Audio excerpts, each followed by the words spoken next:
Syederulun, 3 tersangka yang terlibat kasus perampokan uang operasional Dayahmudi Samalanga Biren yang ditangkap pada Selasa 13 September 2022 di kawasan Batubara Medan diserahkan ke Kejari Biren.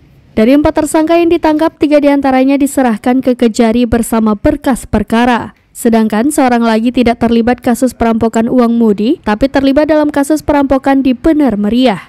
Ketiga tersangka dibawa ke Kejari Biren bersama berkas perkara. Adapun 3 tersangka berinisial AHNOP berusia 31 tahun, ABD berusia 58 tahun, dan HER berusia 33 tahun. Ketiganya adalah warga Palembang. Sedangkan ROJ berusia 40 tahun diserahkan ke Polres Bener Meriah.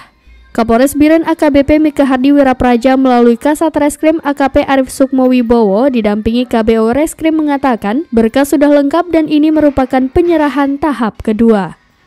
Dari Biren, Yusmandin Idris, Serambion TV.